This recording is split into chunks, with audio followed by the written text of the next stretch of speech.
Hi guys, Rachel here from the Confused Millennial, and today I am doing a book haul for you, sharing the books that I've been reading to my toddler. She's currently about to be 2, as well as sharing whether or not I think some of these are better for like 6-year-olds. If you guys have followed me for a little while, you know I have a tendency to introduce stuff at the younger than recommended age. Like in my Montessori friendly gift guide, I introduced certain toys that they recommend introducing at 3 to my daughter when she was like 1 year old or 18 months.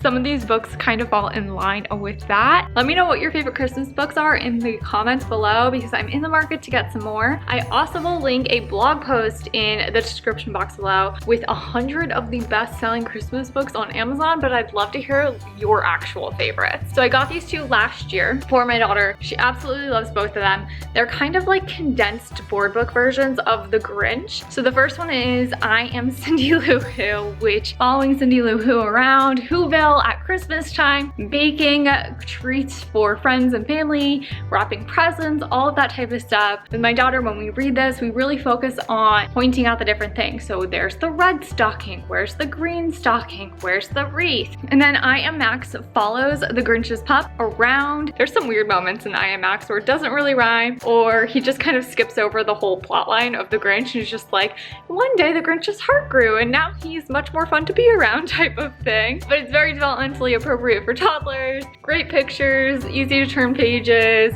My daughter loves dogs, so she has me read this to her like 5 million times. And as she got a little bit older, like more like 18 months, she got really into Cindy Lou Who, and she will actually pull these off of the bookshelf even when it's not Christmas time. So good readings for all year. I got the rest of these books in a PR package, and they're not books that I normally would have picked out, but my daughter has fallen in love with some of them. Some of them are kind of bust, so I'll share those with you too. But the first book is Thank You, Yuki, and my daughter became completely and totally obsessed with it.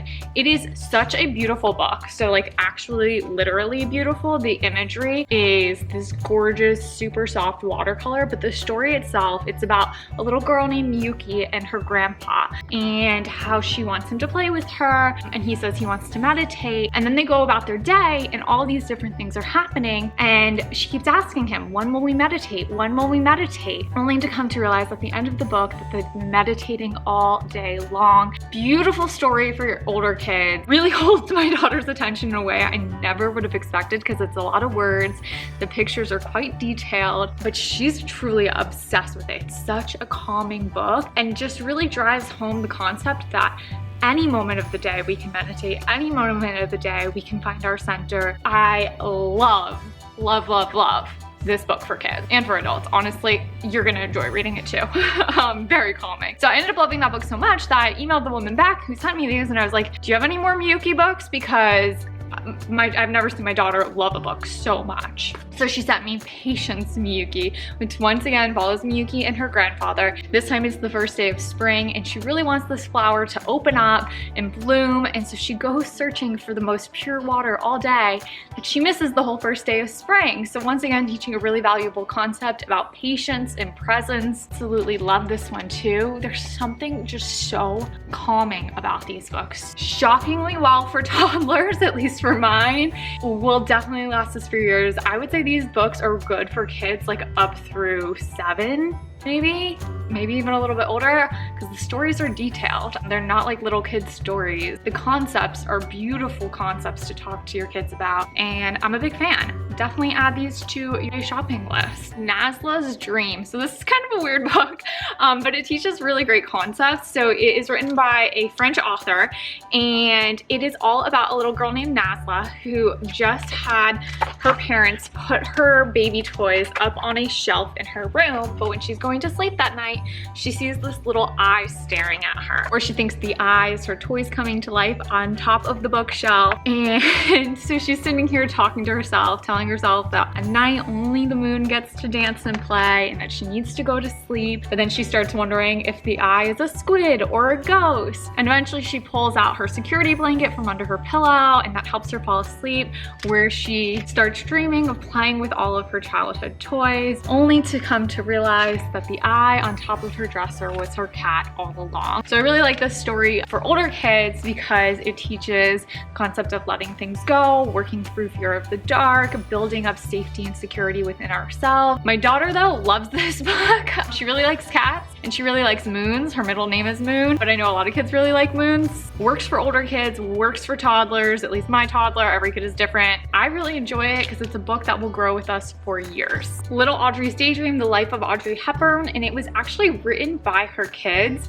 Disclaimer, my favorite book growing up was Babar, and if you've ever read Babar, you know it is not developmentally appropriate for like a 2-year-old, 3-year-old, 4-year-old, yet that was my favorite book at those ages.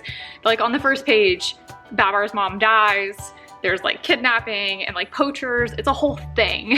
It's not a book that you would think little kids want to read. And I would kind of equate Audrey's Daydream to somewhat similar but better than Babar's. For instance, on the first page it talks about Audrey Hepburn's favorite story to hear as a kid, which was that when she was born she started turning purple and they needed to spank her in order to get her breathing again. And she says normally spanking is bad, but in this case it was good. Kind of like one of those concepts where you're like, okay, well they're saying spanking's bad, but like it's still one of those things where some parents might not be comfortable with that. And then it follows Audrey Hepburn's life, which meant that she was a kid during the Holocaust when famine was a very real thing, the Nazis were a very real thing. They talk about, you know, the invasion, having to worry about bombs going off, being in cellars, and how art, dancing, singing, all of that was really like the outlet that held their humanity together, and then follows her career through acting and then towards becoming a humanitarian. So it's a beautiful book with some bigger concept. Your kid likes it at a younger age and they're weird like I was, and apparently my daughter is too because she really likes this book. Great. If you're not comfortable introducing it, that's cool too. They talk about the Nazis and the war in a very PC, developmentally appropriate way, in my opinion. Nothing super scary whatsoever. And as your kid gets older, you know, 4, 5, 6, 7, you can go ahead and talk about those things or explore those things and use this as kind of like a gateway towards researching and learning more about that period of history. So I'm a big fan. Audrey Hepburn was always one of my favorites growing up, so I'm probably a little biased, but definitely giving this a thumbs up.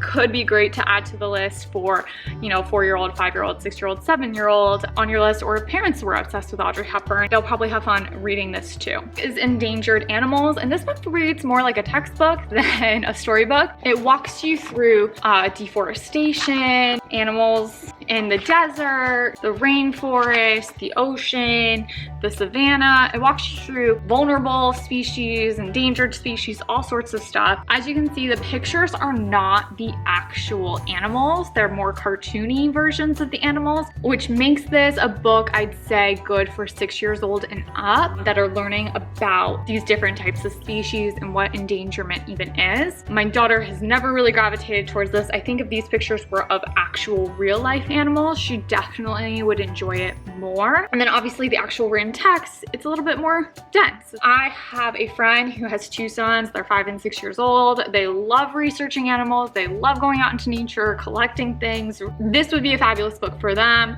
For my 2-year-old daughter, she's not really into it yet. Instead, the book she really likes is a lift flat book with your first 100 animals. If you're following Montessori, it's great because it uses all real photos of the animals. So behind each of these flaps is an actual picture of the animal. And she has so much fun with this. It's super engaging. It works colors. It teaches which animals are in the oceans versus the rainforest, all sorts of different things. A book that will definitely last for years.